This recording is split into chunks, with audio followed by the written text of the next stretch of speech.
Welcome back, everyone. We got a Suibhne video. This is called From Guachos to Peron, the history of Argentina. The history of Argentina, obviously, Argentina is in South America. There is a lot of culture there, whether it be imported culture from Europe, like Spanish Empire, as well as natives that lived in Latin America, South America, and kind of like meshed with the Europeans. Culmination of that, of course, Argentina is a sovereign nation at this point. The lands of Argentina was not always Argentina, though. So let's learn the history of Argentina. Glad you're here, by the way. Let's go. The Winged Hussar pin is available now. Hurry and audios now before they run out, or get one for free by supporting my channel on Patreon. This episode is supported by CuriosityStream. Head to curiositystream.com/Suibhne and also get access to my streaming service, Nebula. What do you get when you cross a shipping port, a large fertile plain, and one of the harshest geographic frontiers on the planet? A truly unique Argentina. We have talked a lot about how features like mountains and rivers set up natural barriers and transport networks. But what happens when a country is built around a single nucleus? Say, the Rio de la Plata? I mean, it couldn't be more perfect, right? This was the main entrance that connected to every major southern navigable river on the continent. That means, a lot of these, as these places develop, as these rivers develop, and when I say rivers, the river economy develops, this becomes a central hub of trade, of commerce, etc., etc. Perfect for cultivating large civilizations and colonial empires. But in a way that is very uniquely different from the rest of South America, growth would actually be majorly hindered here in both its pre-Columbian and its colonial era. Modern-day Argentina had to overcome these obstacles. What is sometimes called the black sheep of America, the home of independence, would become one of the wealthiest migrant nations the world has yet known, thanks in large part to those three factors. This is Terra Argentina, land of silver. Okay, first misconception out of the way, Argentina's modern borders don't actually contain all that much silver, and there is of course a fourth geographic feature that makes up its landscape. The gargantuan southern Andes Mountains hugs its entire western border, and it is in these mountains where some of the continent's limited empires thrived, the most famous of which were the Inca. Right. Recognizing its Incan past, the sun god Inti today adorns the Argentine flag, which gives testament to the power and influence this Quechua-speaking empire had in the Andes. So Inli, right? That's an L, right? Inli, as a huge part of Argentinian history, is the sun god of the Incas. So it's a shared history, perhaps, of many South American nations. And that's one thing I realized, is there's very much a shared heritage of South America. They are different, but it could almost be one. I don't want to sound like ignorant when I say that either. Like, they could almost be one, like everyone's the same. But it seems like there's a lot of shared heritage there. There's a lot of shared heritage. We won't be going into too much detail about the Inca in this video. I don't want to poach too much from Bolivia and Peru, but their conquest as they winded their way down the Andes caused a migration. The first in a long series of migrations that shaped Argentina. Here we go. Here we go.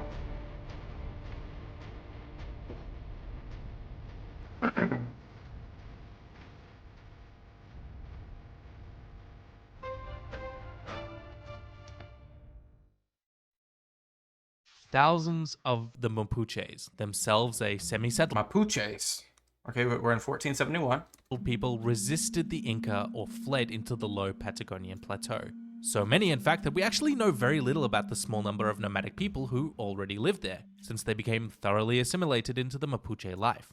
And this was all happening around the same time that the Spanish were expanding their own holdings in America, which sort of shows you why the long navigable rivers had no civilizations to speak of like you'd expect, because large-scale settlement of these areas hadn't really had time to happen yet. Okay. By the time Francisco Pizarro, the Spanish conquistador, arrived at the borders of the Inca in 1528, the empire was long past its peak. ravaged by civil war and European diseases, which left the vast kingdom ripe for conquest.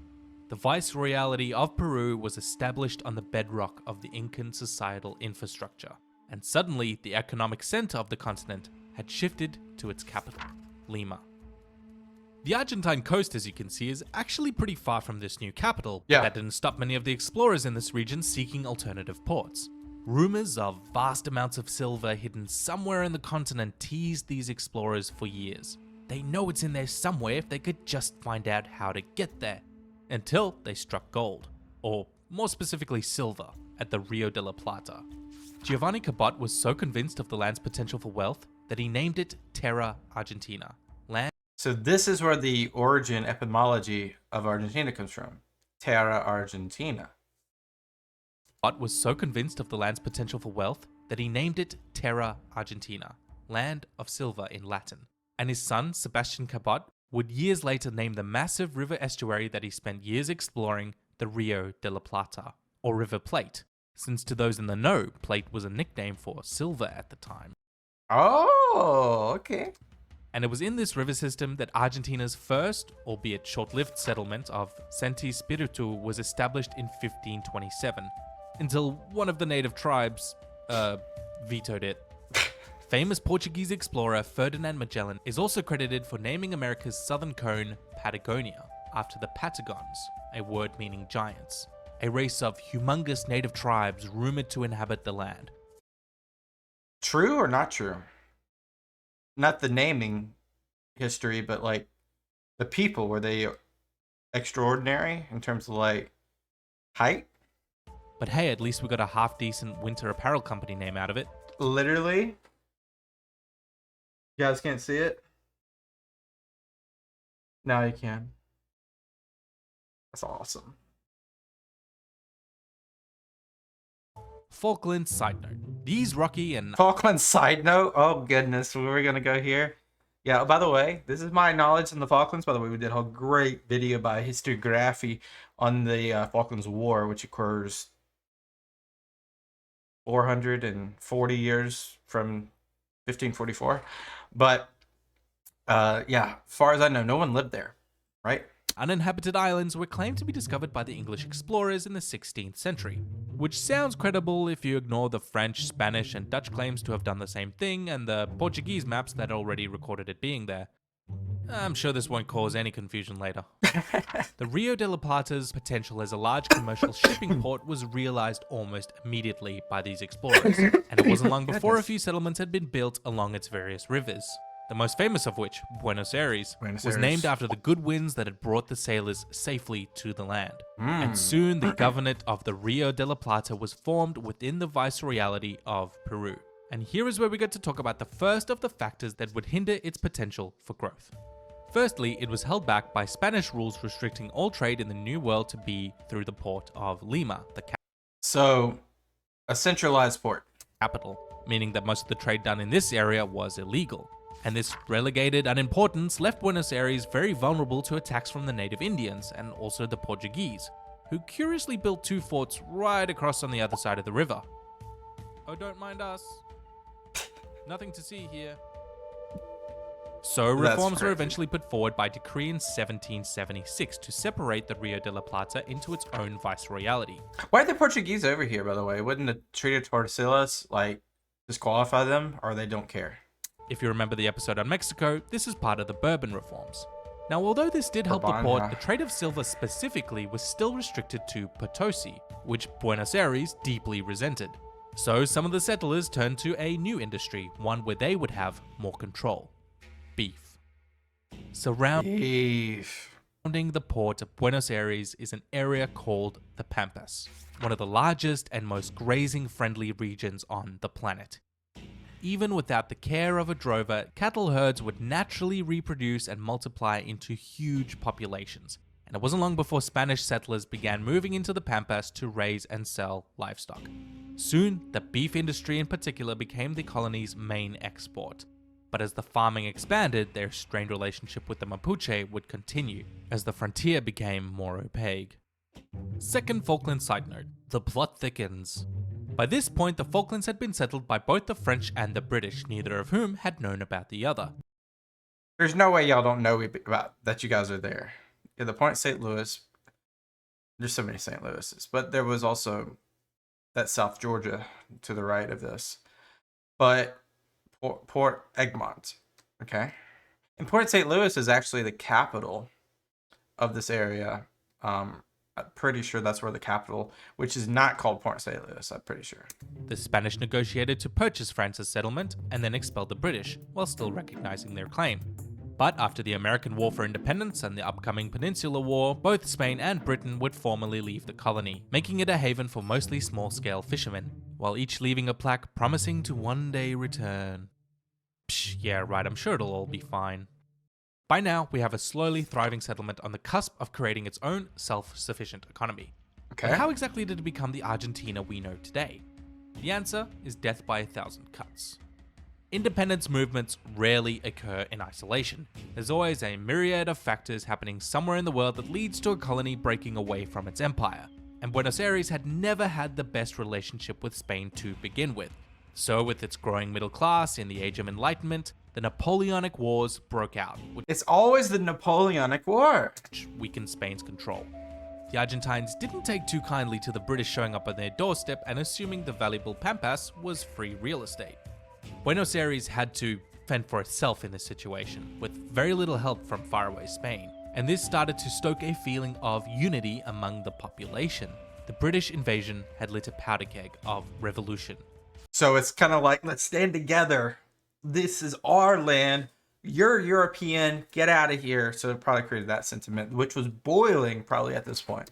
The May Revolution, which created the United Provinces of the Rio de la Plata, was not the first to occur in Latin America, but it was the first to be successful. And Argentina is sometimes referred to as South America's birthplace of independence for that reason. Not only for its I thought it was like Bolivar in that movement, but I guess not. success, but also for its role in aiding other parts of the continent like that of General Jose de San Martin, who crossed the Andes Mountains to attack royalists in Chile and Peru. And in continuing the long-held Suibhne Channel tradition, we're going to gloss right over these wars. There's plenty of military history out there for you to consume, and instead get down to brass tacks. Argentina's first attempt at government was the Congress of Tucumán, which both Uruguay and the Liga Federal, who favored a confederation, refused to attend. But this all amounted to the square root of nothing when the Liga took control of government after the Battle of Cepeda, while the rest of Uruguay got invaded by the Brazilian Portuguese. Again, glossing over here.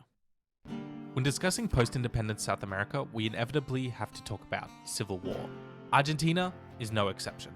A lot of these early conflicts can be traced to the way in which Spain ruled its colonies, and how these independent nations inherited that political bureaucracy. In this case, Buenos Aires favored a strong central government and a trade monopoly reminiscent of the viceroyalty and supported by the Unitarian Party, whereas the other provinces, the Federalist Party and the rural ranches of the Pampas, called gauchos, favored a more devolved confederacy.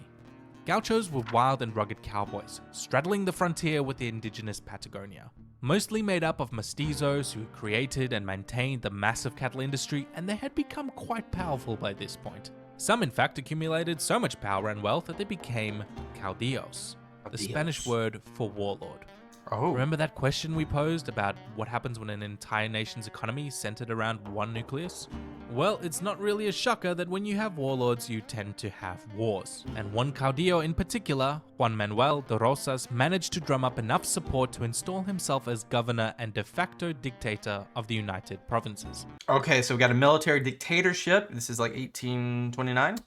Now, De Rosas is definitely a character we need to talk about, as the guy really knew how to play some next level 4D chess when it came to power. Firstly, he made himself popular with many of the southern gauchos by waging war against the natives of Patagonia, in addition to creating some nifty Argentine folklore, such as the famous native hero warrior, Yanquetruz, who fought off De Rosas, and although he is seen as an Argentine hero today, only made De Rosas more popular at the time. He led campaigns against the rival state of Peru and Bolivia, got himself blockaded by the British and French, which may seem random, but hey, these guys were kind of everywhere at the time. And although these wars wreaked havoc on the average citizen, they did nothing but increase de Rosa's popularity, especially with the caudillos, because wars use up a tremendous amount of horses, men, and supplies, and they were open for business. So like the cowboys are very, very happy. Maybe not happy, but they're very active right now. Armies of gauchos fighting in far-off wars made the gaucho an inseparable part of Argentine identity. And their meat rations cooked over open coals became the national dish of Argentina, the asado. Asada.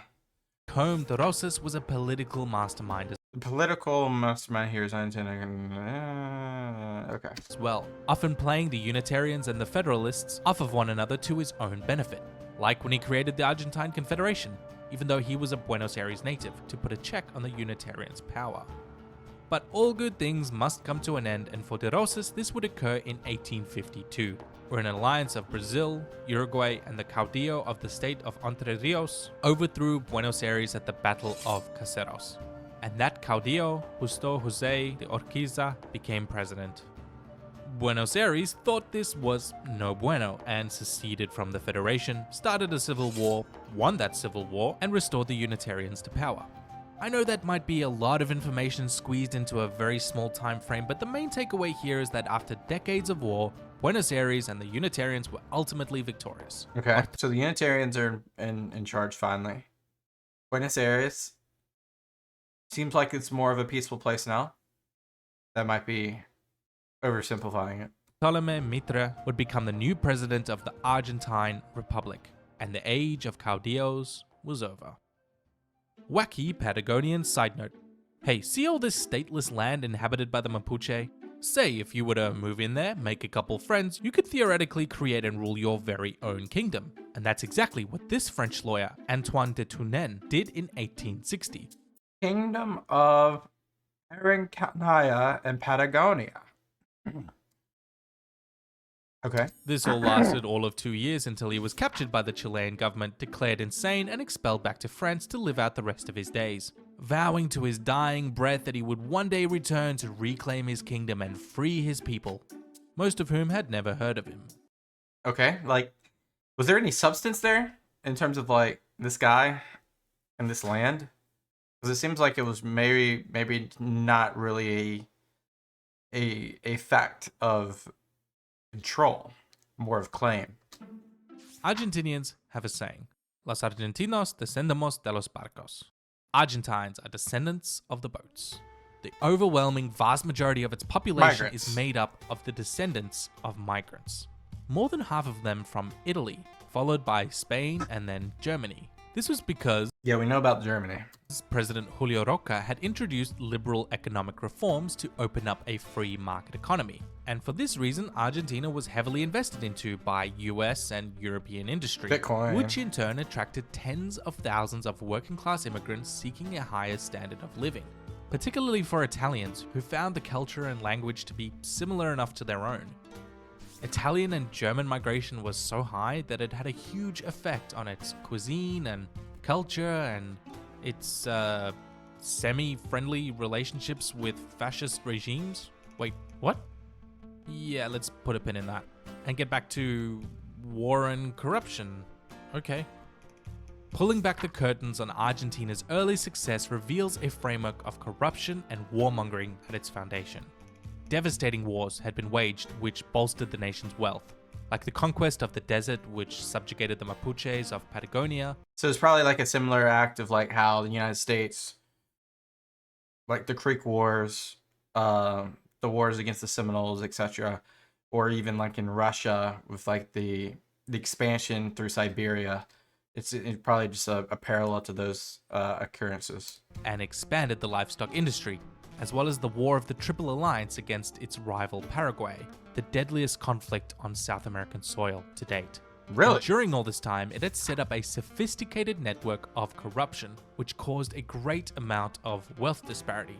And if you know anything about corruption, you'll know that it's easy to skim a little off the top when things are going well. But as soon as the money stops flowing, the system starts to collapse, and that's exactly what happened during the Great Depression.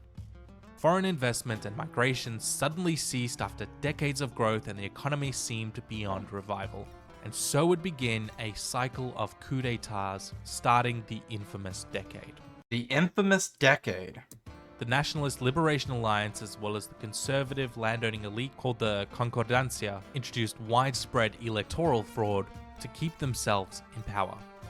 Although in some good news, it seems that all those civil wars had really given them a bad taste for all the killing that went on, since Argentina is one of the few nations to not have actively fought in either world war. And in the case of the second, this was due to the fact that Argentina still had really good relationships with Germany, Spain, and Italy, since their population was mostly from these countries. As a matter So I'm guessing a lot of the people that are in these nations of power that are from these places have still family ties, and they conversate, obviously, because there is such things as communication that can go back and forth at this time. of fact, very controversially, the Argentine populace were largely sympathetic to the fascist cause, which, despite our hindsight of history, was unfortunately not all that uncommon at the time. Two notable fascists even briefly seized power in Argentina itself, and paved the way for perhaps the most noteworthy of Argentina's presidents, Juan Peron. Now, Juan Peron. Don't know about him. here's where things get a little messy, because Peron is a wildly controversial figure, who borrowed from both the right and the left in his policies in a unique kind of populism called Peronism. Although he did advocate for and support some civil liberties, he also crushed his political opponents in his 3 non-consecutive terms. And even more controversially, the reason why half of you probably clicked on this video, he was one of the main architects of the rat lines, smuggling fugitive fascists and Nazis for refuge into Argentina. Peron's motives for aiding fugitives such as Ante Pavelic and SS officer Adolf Eichmann is still hotly debated to this day, but the regime's harboring of these war criminals has certainly left a stain on Argentine history. And now for the reason that the other half of you clicked on this video, our last Falklands side note. I clicked on it for the history of Argentina, but we also, yeah. By the 1980s, Argentina had been taken over by an American-backed military coup, who feared the rise of not only communists in Latin America, but also the legacy of Peron, and ensuring American commercial interests in this region. For a It's always about the latter, the commercial interests. decade, the US-backed military junta waged the so-called Dirty War, killing and abducting tens of thousands of political opponents and leftist organizers. And it was in this extremely unstable climate where the government routinely organized death squads against its own people that Leopoldo Galtieri and Jorge Anaya decided to give the Argentine people a new enemy to distract them, and they invaded the British-held Falkland Islands. So this was just a distraction, right? Of course, they initially invaded South Georgia and then the Falklands. The military regime took a bet that Britain, who was in the process of decolonization, wouldn't lift a finger to protect its rocky outpost. But this turned out to be wrong, and they were swiftly defeated in an undeclared war. Now, propaganda about this war is still influential in both nations to this day, as an example of some of the hypocrisy and dangerous proxy conflicts that occurred during the Cold War. The world was left with a very tough question to ask itself: if it could really justify starting wars to satisfy the egos of headstrong leaders like Galtieri and Britain's Margaret Thatcher. Okay, so And also, I've been good, I've been nice, but here's the thing. There was English people here. Don't think I'm just like a European stan in this case, but objectively speaking, these islands were not Argentinian islands. No matter the proximity to Argentina, no matter the thought of the claim, there is no claim to these islands that are substantial from what I can see. So don't say that this was an unjust war. This was defense by England. This was 100% defense by England, because these islands were invaded by Argentina in 1982. We did a whole video on this, hour and something long. So go watch that if you have any thoughts on this that are objectively different from what I just said. It's so obvious that, and they didn't just attack the Falkland Islands, they preyed on the Falkland Islands to be empty from a malnourished navy that the British government had just moved away from. And then South Georgia, which is like a little bit to the right of the Falklands, that was initially invaded, and that's what prompted the overall Falkland invasion, because they smelled blood in the water, and then it took a enormous effort by the British to get down here and crush the invading force. But overall, you can't just claim an island because it's near you. I know that the Falklands are so far away from Britain, but look, no one lived there. No one lived there. Just puffins. If you know what a puffin is, pretty sure that's that's the only thing that was on this island prior. And I digress. Let's keep going. How important a rocky outpost on the other end of the world really is to a former world empirical power. And I hope I can leave that question with you today as well. If you like education-ish content, Well, that was it. Well, it doesn't matter how far away you are. You know, there was people that lived there. The centralization of peoples shouldn't matter. Nevertheless, thank you guys so much for watching. Hope you don't hate me after the end, but if you do, whatever. The Falkland Islands, continuously disputed, but obviously British. And we'll see what happens in the future. That status quo could change, but not anytime soon, I don't think. Appreciate you guys as always. Peace out and bye-bye.